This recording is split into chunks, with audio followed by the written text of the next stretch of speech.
Tu as connu ce moment de clarté soudaine, où les pièces du puzzle se sont assemblées dans ton esprit avant même que ton entourage ne commence à soupçonner l'existence de l'image finale. Alors que les autres s'agitaient dans l'incertitude, posant 1000 questions sans réponse, toi, tu avais déjà saisi la cohérence cachée, la direction à prendre. Ce sentiment profond de savoir, cette conviction inébranlable qui naît au plus profond de ton être, n'est pas un accident de la pensée. C'est la signature des élus, ceux à qui il est donné de comprendre les rouages du plan divin alors que le doute règne encore alentour.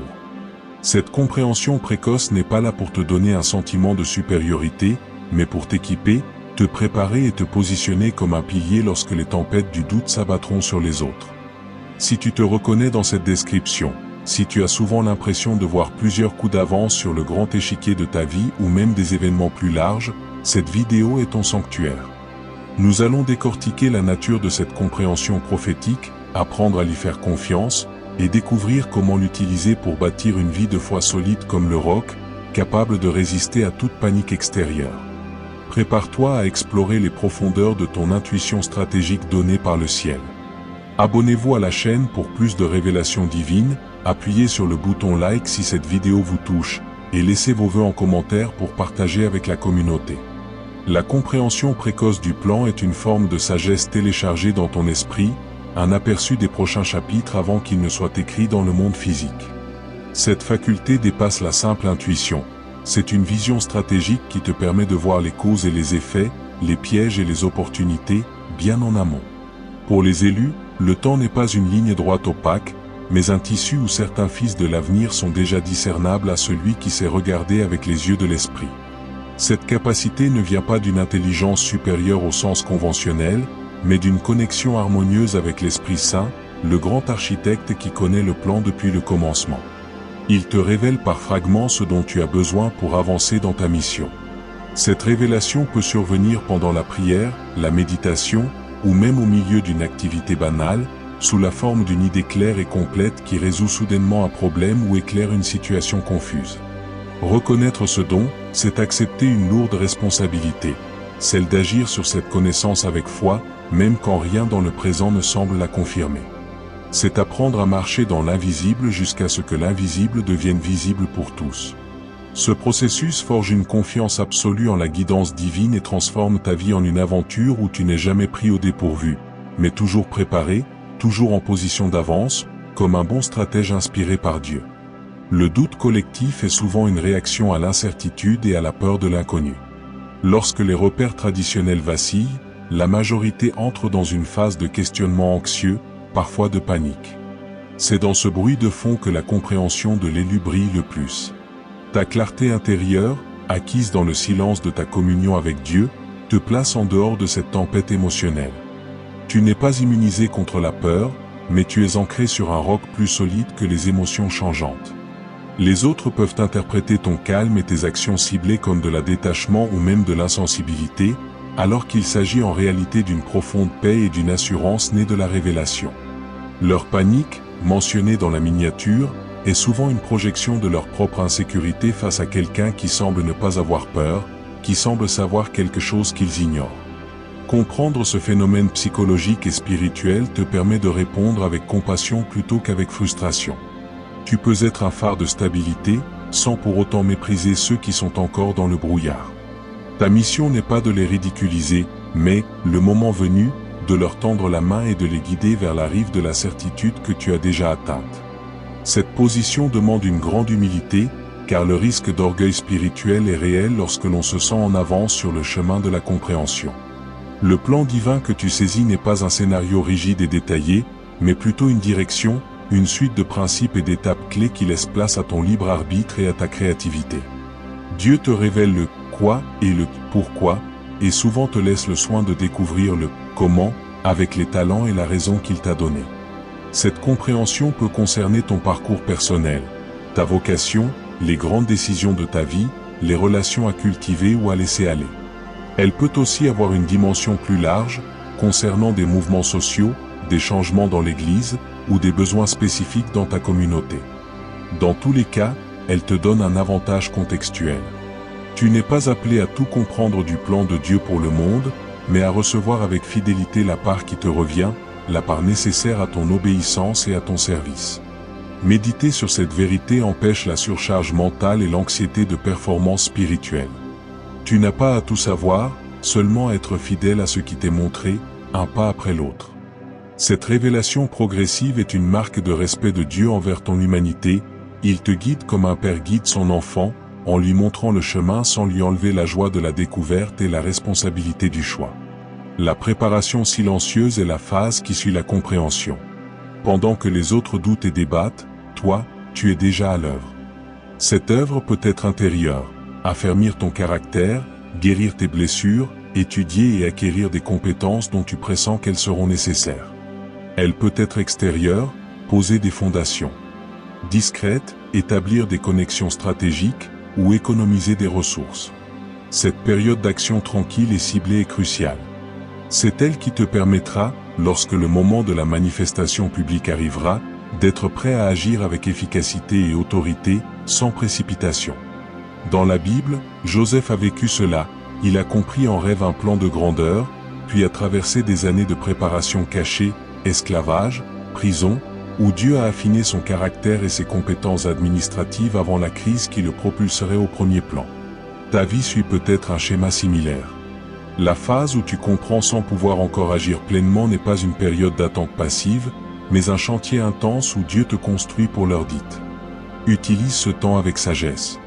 Fais ce que tu peux faire maintenant, si petit soit-il, en lien avec la vision reçue. Chaque petit pas d'obéissance dans la préparation est un acte de foi qui renforce la vision et t'approche de son accomplissement. La gestion des réactions sociales est un art que doit maîtriser l'élu. Lorsque tu agis sur la base d'une compréhension que les autres n'ont pas, leurs réactions peuvent aller de la perplexité à la moquerie, voire à l'hostilité. Ils peuvent t'accuser d'être trop confiant, présomptueux, ou de marcher dans l'illusion. Comment répondre? La première règle est la discrétion. Tout n'a pas besoin d'être annoncé sur la place publique. La sagesse divine est souvent secrète et se dévoile dans l'action, pas dans la proclamation. Parle de ta vision seulement à des personnes de confiance, spirituellement matures, qui peuvent te conseiller et prier avec toi. La seconde règle est la douceur. Lorsqu'on te questionne ou te critique, réponds avec calme, sans chercher à prouver ta supériorité. Tu peux simplement dire que tu as prié sur la question et que tu as pris une décision paisible, sans avoir à exposer toute la révélation reçue. La troisième règle est la focalisation. Garde les yeux fixés sur le but, pas sur les commentaires distrayants.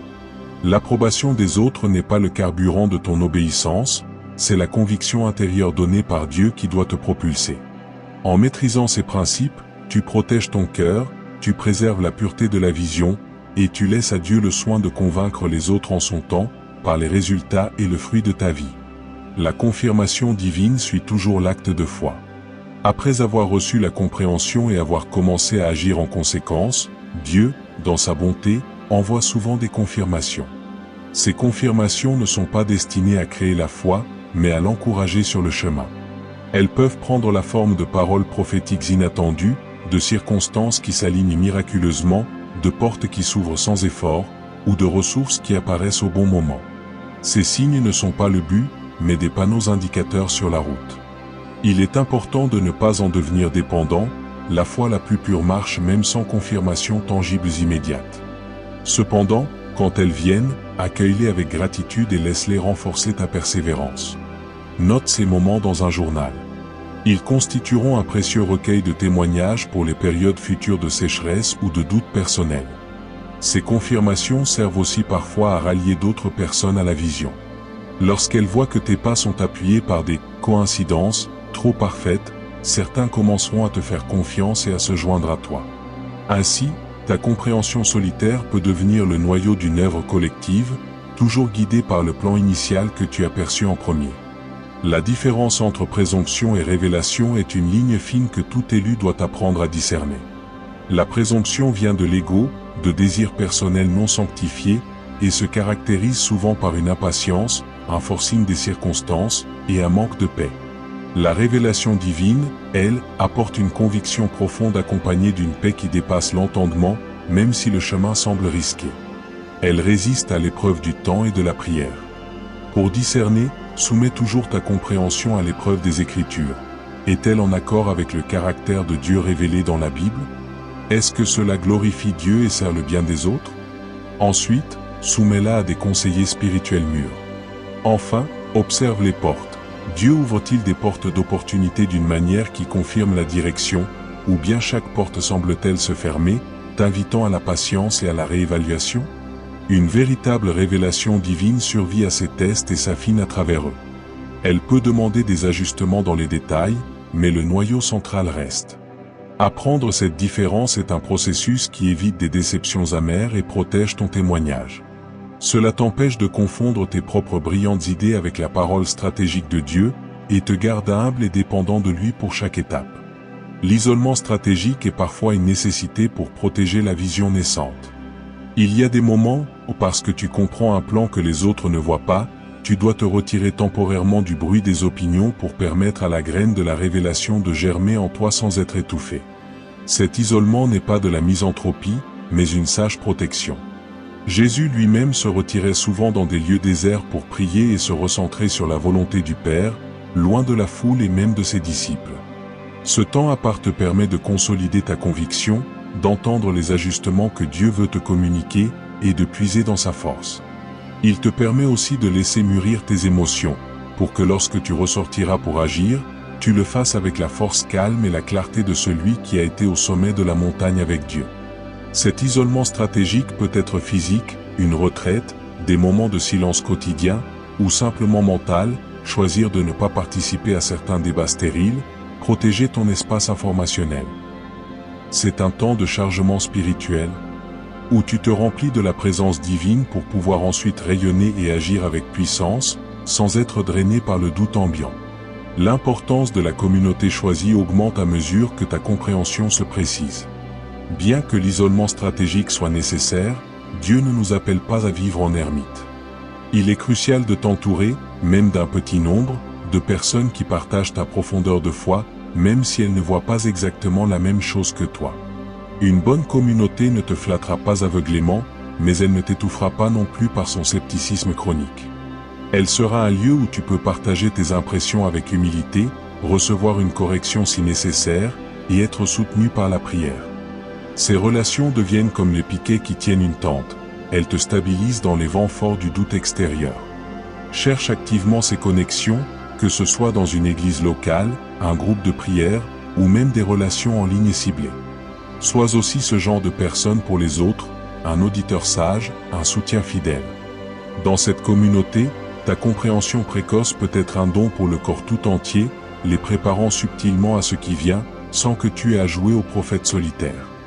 Vous grandissez ensemble, et ta clairvoyance, soumise à l'amour, devient un bien commun qui fortifie tout le groupe. L'action courageuse est le point où la compréhension rencontre le monde réel. Il y a un moment où la préparation silencieuse doit céder la place à un mouvement visible, parfois audacieux. Agir courageusement, c'est poser un acte qui incarne ta foi dans la révélation reçue.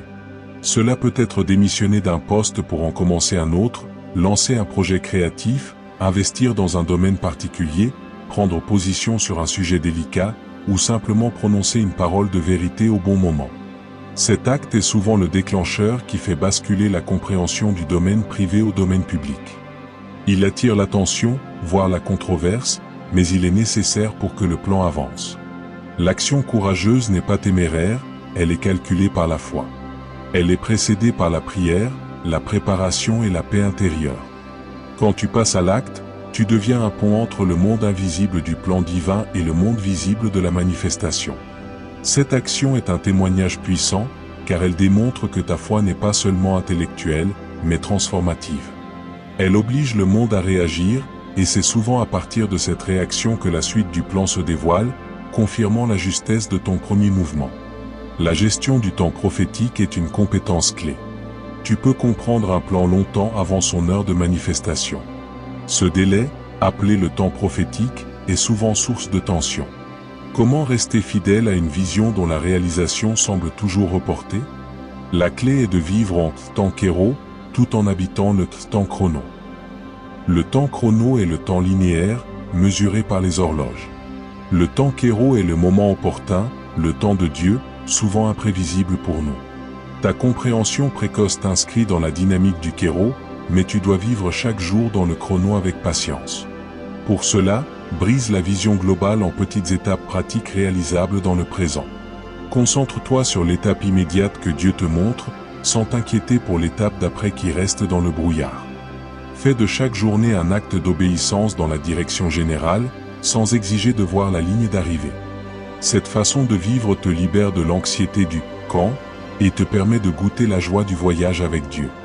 Elle te garde flexible, car Dieu peut ajuster le parcours entre le point de départ et le but, tout en gardant l'objectif final intact. Apprendre ce rythme divin est essentiel pour éviter le découragement et maintenir ta flamme allumée sur la longue distance. L'humilité dans la clairvoyance est un garde-fou indispensable.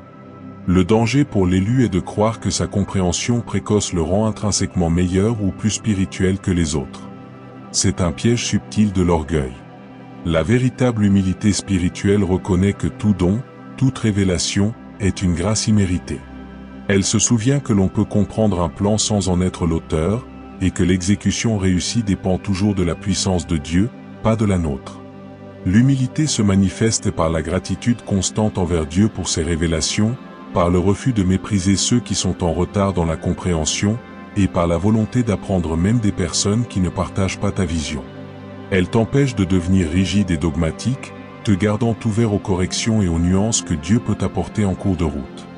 Une personne humble avec une grande compréhension est infiniment plus efficace et plus aimable qu'un génie spirituel orgueilleux. Son influence est douce mais profonde, et Dieu peut lui confier des responsabilités toujours plus grandes, car il sait que la gloire lui sera rendue. Cultive cette humilité en confessant régulièrement ta dépendance totale, en servant dans l'ombre, et en attribuant toujours le mérite à Dieu lorsque le plan se réalise. La communication inspirée est l'art de partager ta compréhension au bon moment et de la bonne manière. Il y a un temps pour se taire et un temps pour parler. Quand le moment de parler arrive, il ne s'agit pas de déballer toute la vision de manière confuse, mais de communiquer avec clarté et inspiration ce qui est nécessaire à ton auditoire. Cette communication peut prendre la forme d'un enseignement, d'un conseil, d'une mise en garde, ou simplement du partage d'une conviction personnelle.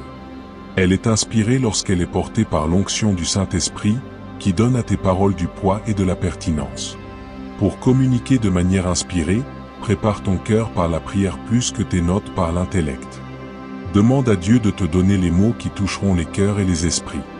Parle avec autorité, mais aussi avec amour et compassion, en ayant à cœur le bien de ceux qui t'écoutent. Une communication inspirée ne cherche pas à impressionner, mais à édifier, à éclairer et à mobiliser. Elle laisse souvent les gens avec un sentiment de « ah-ah », comme si une lumière s'allumait enfin pour eux aussi. En maîtrisant cet art, tu passes du statut de celui qui comprend seul à celui de leader spirituel qui guide les autres vers la lumière qu'il a reçue le premier. La résilience face à l'incompréhension est une qualité à forger. Même après des actions courageuses et une communication inspirée, certains refuseront toujours de voir ou d'admettre la vérité du plan que tu as saisi. Leur incompréhension peut se muer en opposition active, en calomnie ou en tentative de te décourager. La résilience spirituelle est la capacité à tenir bon, gardant ta paix et ta direction, malgré cette opposition. Elle puise sa force non dans l'entêtement, mais dans la certitude renouvelée de ta communion avec Dieu.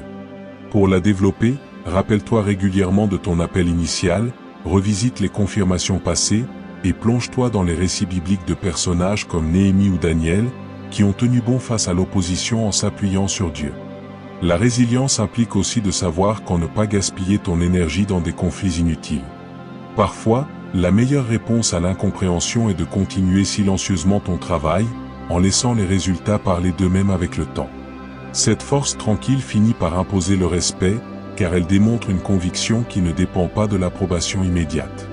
Elle montre que ta foi est ancrée dans une réalité qui transcende les opinions humaines. L'intégration du plan dans la vie quotidienne est ce qui rend la révélation pratique et transformative.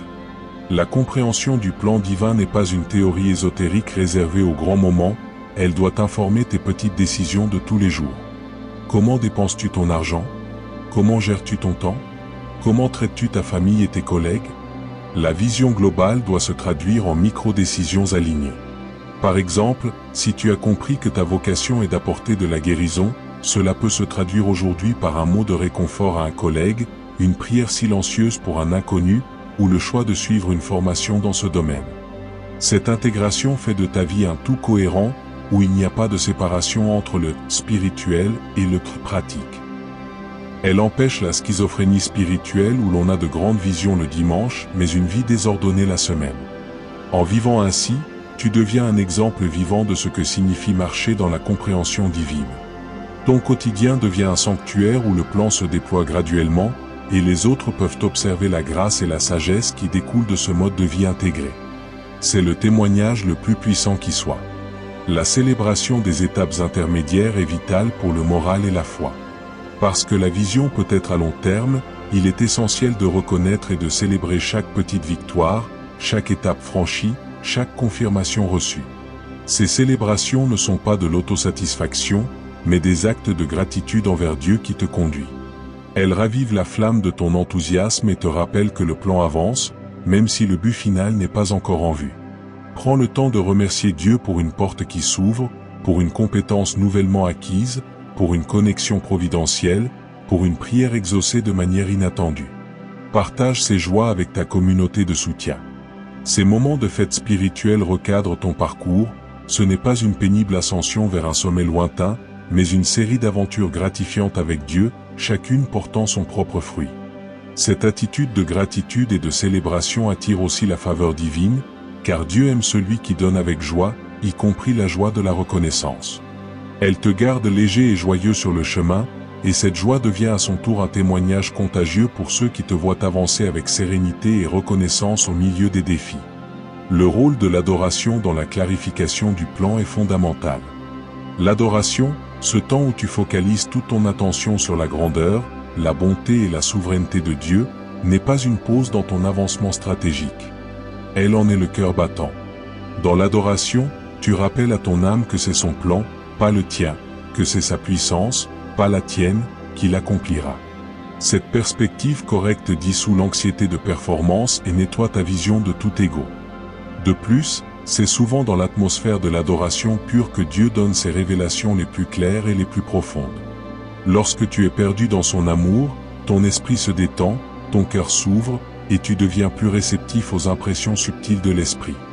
L'adoration affine ta fréquence spirituelle, te permettant d'entendre sa voix avec plus de précision.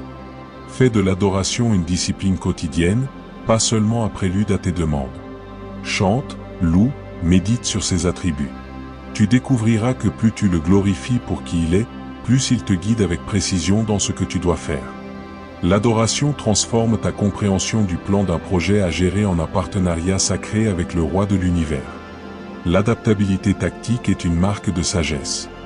Bien que la direction générale du plan reste stable, les tactiques pour y parvenir peuvent changer en fonction des circonstances. Un élu sage n'est pas rigidement attaché à une méthode spécifique. Il discerne la direction de l'esprit au jour le jour. Dieu peut te montrer un but, mais te laisser découvrir le chemin, et ce chemin peut prendre des détours inattendus. Ton adaptabilité montre que tu suis Dieu, et non ta propre compréhension figée. Cela demande une écoute constante et une volonté de lâcher tes plans initiaux si Dieu en indique un autre. Cette flexibilité n'est pas de l'inconstance, mais de la fidélité dynamique. Elle est illustrée par l'apôtre Paul qui, bien que certain de son appel aux païens, ajustait ses méthodes selon les villes et les cultures, écoutant les directives spécifiques du Saint-Esprit, comme la vision de l'homme de Macédoine. Sois donc ferme sur la vision, mais flexible sur les moyens. Cette agilité te permet de naviguer dans un monde en changement rapide et de saisir des opportunités imprévues qui servent en réalité le plan global. Elle prouve que ta compréhension est vivante et relationnelle, ancrée dans une marche quotidienne avec Dieu, et non dans un document statique. L'héritage de la compréhension concerne l'impact à long terme de ta vie. Ta capacité à saisir le plan divin avant les autres n'est pas seulement pour ton bénéfice. Elle est destinée à créer un héritage de foi, de sagesse et d'œuvres durables qui béniront les générations après toi. En marchant dans cette lumière, tu traces un sentier que d'autres pourront emprunter. Tu établis des modèles, des institutions, des traditions familiales ou des œuvres qui continueront de porter du fruit longtemps après que tu auras quitté cette terre. Pense à ton parcours en ces termes. Quelles fondations poses-tu aujourd'hui qui serviront demain à tes enfants spirituels ou biologiques? Comment peux-tu documenter et transmettre les leçons apprises? Cette perspective donne une profondeur et une gravité sacrée à tes actions présentes. Elle transforme ta compréhension précoce d'un avantage personnel en un dépôt sacré à gérer pour le bien du corps de Christ et du monde. Demande à Dieu de te donner une vision pour cet héritage. Comment la clairvoyance qu'il t'a donnée peut-elle se perpétuer et se multiplier à travers d'autres? En vivant avec cette conscience, ta vie prend une dimension éternelle, et chaque effort trouve un sens renouvelé dans le grand projet de Dieu à travers les âges. La communion avec d'autres élus, à travers l'histoire et l'espace est une source de force. Tu n'es pas le premier à vivre cette expérience. Les Écritures et l'histoire de l'Église sont remplies d'hommes et de femmes qui ont compris le plan de Dieu bien avant leur génération. Noé construisant l'arche, David étant oint roi bien avant de régner, Jean-Baptiste préparant le chemin. Lire leurs histoires, méditer sur leur lutte et leur victoire, crée un sentiment de fraternité transcendant le temps. Tu fais partie de cette lignée. De plus, cherche à identifier des contemporains qui vivent une dynamique similaire. Leurs témoignages et leurs conseils sont inestimables. Cette communion, à la fois verticale, avec les saints du passé, et horizontale, avec les vivants, te rappelle que tu n'es pas une anomalie, mais un membre d'une grande famille spirituelle aux dons variés. Elle te permet de partager des langages communs, de recevoir des confirmations croisées, et de collaborer à des œuvres plus grandes que toi. Cette conscience élargie dissout tout sentiment de singularité orgueilleuse et le remplace par un humble sentiment d'appartenance à un mouvement divin bien plus vaste que ta propre vie, un mouvement où chacun a un rôle unique à jouer au bon moment. La gestion des ressources en fonction de la vision est un test de foi pratique. Ta compréhension du plan doit influencer l'allocation de tes ressources, ton temps, ton argent, ton énergie, tes relations. Cela peut signifier investir dans une formation qui prépare l'avenir, financer un projet ministériel dont tu pressens l'importance, ou consacrer du temps à une relation qui fera partie de la phase suivante.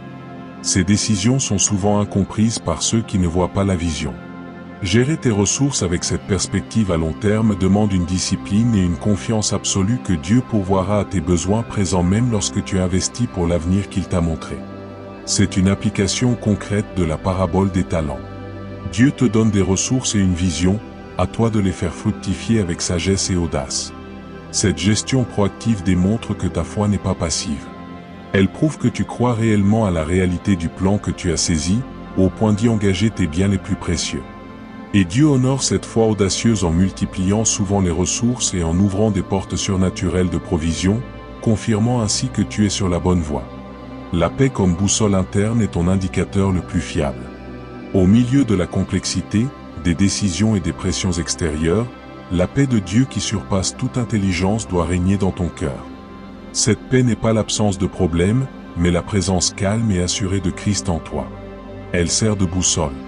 Lorsque tu envisages une décision liée au plan, vérifie si elle t'apporte cette paix profonde. Si une option génère de l'agitation, de l'angoisse ou de la confusion, même si elle semble logique, c'est peut-être un signe pour attendre ou chercher une autre voie. Inversement, une décision qui semble risquée mais qui s'accompagne d'une paix inexplicable est souvent la bonne. Apprends à faire la différence entre la paix divine et l'insensibilité ou l'apathie.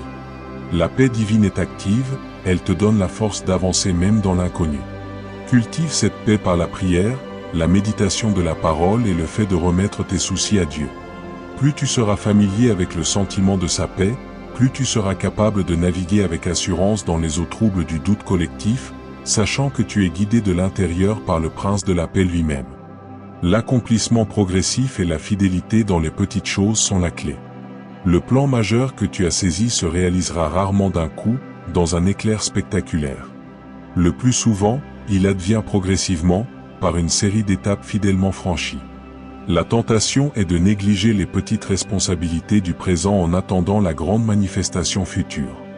Mais Jésus a dit, « Celui qui est fidèle dans les petites choses sera fidèle aussi dans les grandes. » Ta fidélité à bien gérer ton travail actuel, tes relations présentes, tes obligations courantes, est la preuve que Dieu peut te confier la réalisation de la grande vision.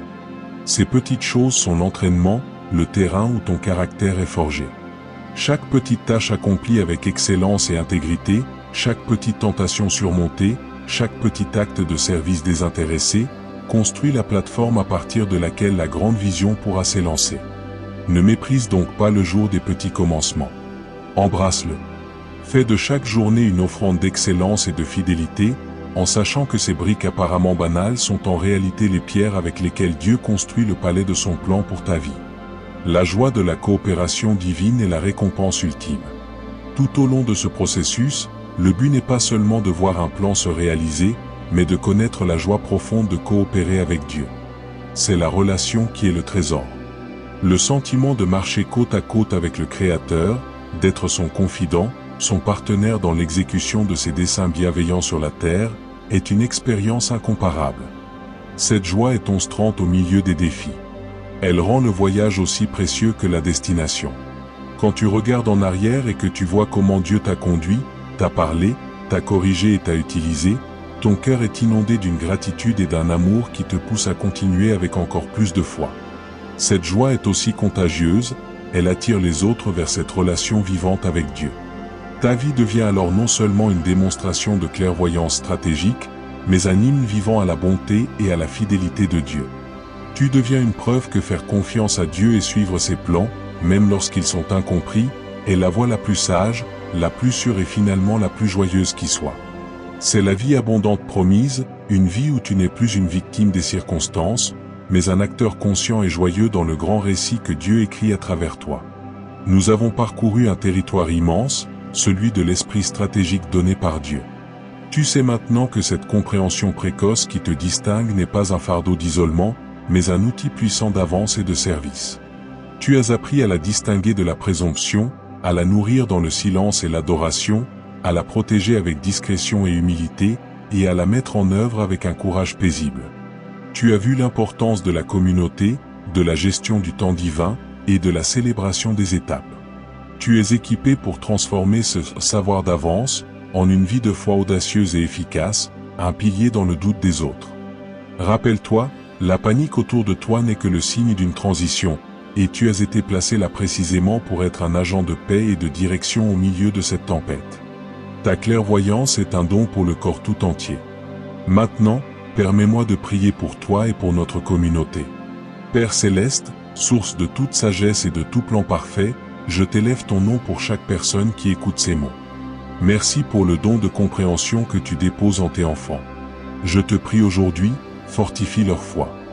Donne-leur le courage de suivre la vision que tu as placée dans leur cœur, même lorsque le chemin semble solitaire. Entoure-les de ta paix qui surpasse toute intelligence, pour qu'elle soit leur boussole dans chaque décision. Donne-leur une sagesse pratique pour gérer leur temps et leurs ressources selon ton plan. Protège-les de l'orgueil et de la présomption, garde-les humbles et dépendants de toi. Ouvre des portes qui confirmeront leur direction et envoie sur leur chemin des compagnons fidèles pour les soutenir. Bénis leurs projets, multiplie leurs efforts, et utilise leur vie pour illuminer le chemin de beaucoup d'autres.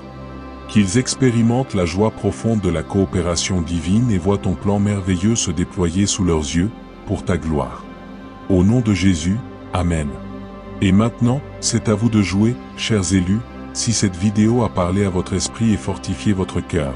Abonnez-vous si ce n'est pas déjà fait, likez cette vidéo, partagez-la avec vos proches, et laissez un commentaire avec vos vœux pour que nous grandissions ensemble dans la foi. Votre vision est précieuse, et votre place dans ce plan est unique. Merci d'être là, et à très bientôt pour la suite du voyage.